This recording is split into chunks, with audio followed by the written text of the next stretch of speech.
todos, muy buenos días. Estoy segura que ya lo habéis leído en el título del vídeo, pero hoy vamos a continuar leyendo el libro de Stephen King, Las dos después de medianoche. El otro día habíamos leído una especie de introducción así rara y hoy vamos a comenzar a leer el capítulo número 1.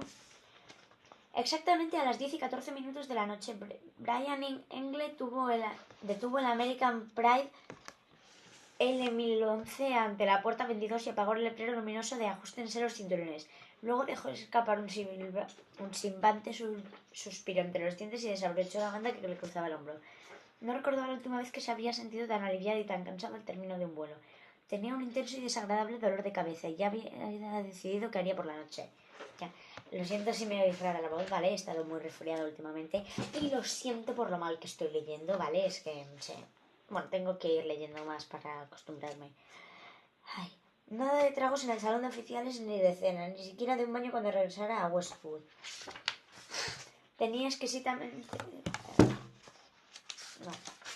Vale, me saltó 30.000 páginas, 300 páginas. Vale, tenía intención de echarse en la cama y dormir 14 horas seguidas. El vuelo 7 de American Pride, servicio flagship de Tokio a Los Ángeles, se había demorado por la aparición de fuertes vientos contrarios y por la típica congestión del LAX, que era, según Engle, el peor aeropuerto de Estados Unidos sin contar el de Logan, en Boston. Para colmo, durante la última parte del viaje había surgido un problema en el sistema de presurización y al principio de sin importancia, pero que fue empeorando gradualmente hasta convertirse en algo preocupante. De hecho, había estado a punto de producirse una descompresión explosiva, aunque por suerte se había detenido a tiempo. A veces esos problemas se estabilizan repentina y misteriosamente, y eso era lo que había sucedido en esta ocasión. Los pasajeros que estaban desembarcando ahora desde el otro lado de la cabina de control no tenían ni la más remota idea de lo cerca que habían estado de convertirse en pateo humano durante el vuelo de esa noche desde Tokio. Pero Brian sí, y eso le había provocado una jaqueca espantosa. Ese cabrón va a ir derecho a que le hagan un diagnóstico, dijo a su copiloto. Saben que va y cuál es el problema, ¿verdad? ¿Vale? La verdad, ya no sé leer. El copiloto asintió. No les gusta, pero lo saben. Me importa una mierda lo que les guste o deje de gustarles, Dani. Esta noche hemos estado a punto. Dani, ¿quién asintió? Sabía que era cierto. Brian suspiró y se afectó la nuca. La cabeza le dolía como una muela cariada. Tal vez me esté haciendo viejo para este negocio. Naturalmente era el tipo de comentario que todos los de la profesión hacían de vez en cuando, sobre todo al terminar un turno malo. Brian sabía perfectamente que no era demasiado viejo para el trabajo, pero que a los 43 años apenas había entrado en la mejor edad para ser un piloto de aviación. Sin embargo, esa noche casi lo quería. Dios, estaba muy cansado. Lo siento, soy un tanto resfriado, entonces es probable que este vídeo se quede un tanto más corto que el anterior incluso, o que me oigáis mucho mal, ¿sabéis? Vale.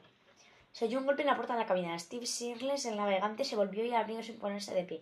Al otro lado de la puerta había un hombre con un uniforme verde de American Pride. Parecía un funcionario de control de pasajeros, pero Brian sabía que no lo era. Era John, o quizás James Digan, subdelegado de operaciones de American Pride en el LAX. ¿Capitán Ingle? Sí.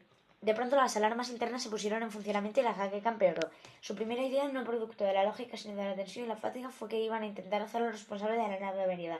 Era una idea paranoica, por supuesto, pero es que él estaba paranoico. Me temo que tengo malas noticias para usted, capitán. ¿Se trata del escape?, preguntó Brian y levantó el tono de voz en exceso, por lo que le resultó inevitable que algunos pasajeros miraran a su alrededor. Digan meneaba la cabeza. Se trata de su esposa, capitán Ingle. Por un instante Brian no tuvo ni la menor idea de acerca de qué hablaba el hombre. Se quedó inmóvil, mirándolo con la boca abierta y sintiéndose exquisitamente estúpido. Después comprendió, por supuesto se refería a Anne. Mi ex esposa, nos divorciamos hace 18 meses. ¿Qué le pasa? Ha habido un accidente, dijo Digan. Será mejor que venga a la oficina. Brian lo miró con curiosidad. Después de las 3 largas y tensas últimas horas, todo aquello parecía extrañamente irreal. Reprimió el impulso de decirle a Digan que si era una especie de objetivo indiscreto podía irse a joder a otro, pero por supuesto no lo era. Los jefazos de la compañía aérea no eran gente dada a las bromas, y menos a expensas de los pilotos que habían estado a punto de tener desagradables problemas en pleno vuelo. ¿Qué le pasa a él? Se oyó preguntar Brian, esta vez en voz más baja. Era consciente de que su copiloto lo miraba con gasolina compasión. ¿Se encuentra bien? Digan... Ay... Lo siento, es que intento mantener la pantalla del móvil encendida, que como estoy grabando con la grabadora de voz. En fin.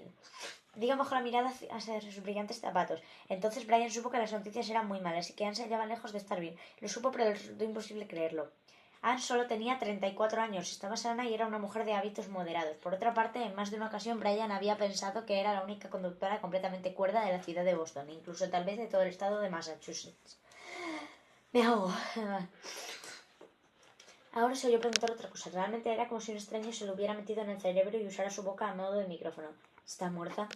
John o James Deegan miró a su alrededor como si buscara ayuda, pero junto a la puerta solo había un auxiliar de vuelo deseando a los pasajeros una agradable noche en Los Ángeles y lanzando de vez en cuando miradas ansiosas hacia la cabina, probablemente preocupado por lo mismo que se le había ocurrido a Brian, es decir, que por alguna razón iban a culpar a la tripulación del lento escape que habían convertido en una pesadilla las últimas horas del vuelo. Deegan estaba solo, volvió a mirar a Brian y asintió. Sí, me temo que sí. ¿Tendrá la amabilidad de acompañarme, capitán Ingle? 15 minutos después de la medianoche, el capitán Ingle se acomodaba en el asiento 5A correspondiente al vuelo 29 de American Pride, un vuelo interno de Los Ángeles a Boston. Unos 15 minutos más tarde, aquel vuelo conocido por los viajeros transcontinentales como el nocturno estaría en el aire. Recordaba haber pensado que hacía un rato que si el LAX no era el aeropuerto comercial más peligroso de los Estados Unidos, entonces lo era Logan. A causa de las más desagradables de las coincidencias, ahora tendría la oportunidad de experimentar ambos lugares en 48 horas. El LAX como piloto y Logan como viajero con pasión. Visajero, ¿eh? Qué bien hablo. Su jaqueca, que había ido de mal en peor desde el aterrizaje con el vuelo 7, se hizo más intensa. Un incendio, pensó. Un maldito incendio. Por el amor de Dios, ¿qué pasó con los detectores de humo? Era un edificio nuevo. Se le ocurrió que en los últimos 4 o 5 años apenas había pensado en Anne. Al parecer, durante el primer año posterior al divorcio, Anne era lo único en lo que había pensado. Que hacía, que repallaba y naturalmente con que salía. Cuando por fin se puso en marcha el proceso de curación, todo sucedió muy rápido, como si le hubieran inyectado un antibiótico revitalizador del espíritu. Había leído lo suficiente sobre el divorcio como para saber cuál solía ser ese agente revitalizador. No era un antibiótico, sino otra mujer. En otras palabras, el efecto reactivo. Pero en el caso de Brian no había otra mujer, al menos por el momento. Tan solo algunas citas y un candoroso encuentro sexual. Había llegado a convencerse de que que en la era del SIDA todos los encuentros sexuales extramatrimoniales eran cautelosos. Extramatrimoniales, perdón. Pero ninguna otra mujer en serio. Simplemente se había curado. Brian observó la llegada de los demás pasajeros. Una mujer joven, de cabello rubio, caminaba junto a una niña con gafas oscuras. La mano de la niña se apoyaba en el codo de la rubia. La mujer murmuró algo y la niña miró inmediatamente hacia donde sonaba la voz. Brian comprendió que era ciega por el peculiar gesto de la cabeza. Le hizo gracia pensar en la cantidad de cosas que le revelaban los pequeños gestos. Pensó, ¿no tendrías que estar pensando en Anne? Pero su cansado cerebro insistía en apartarse del tema. Anne había sido su esposa. Anne era la única mujer a la que había pegado. Anna ahora estaba muerta.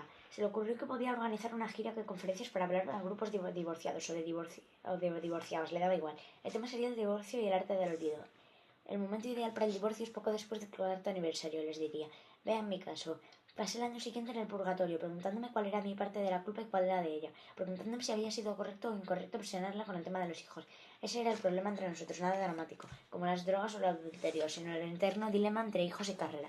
Después fue como si tuviera un ascensor dentro de la cabeza y Anne estuviera dentro. El ascensor se precipitara al vacío.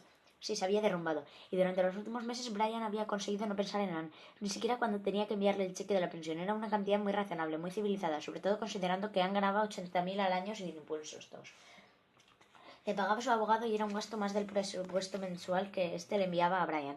Un pequeño gasto de $2.000 perdido entre la cuenta de la luz y el pago de la hipoteca del piso. Vio acercarse por el pasillo a un adolescente con pinta de matón, un estuche de violín bajo el brazo y un yarmulke en la cabeza. El chico parecía nervioso y excitado y tenía los ojos llenos de futuro. Brian lo envidió. Durante el último año de matrimonio había habido mucha amargura y cólera entre ellos, hasta que por los últimos, unos 4 meses antes del fin, sucedió. Su mano dijo ve, antes de que su cerebro pudiera decir no.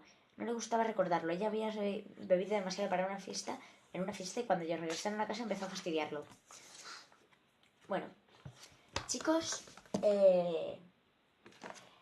espero que os haya gustado, ¿vale?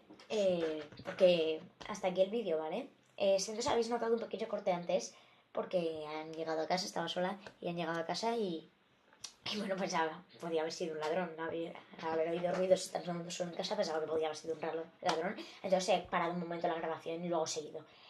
Pero espero que no haya sido, bueno, que no os haya molestado demasiado, ¿vale?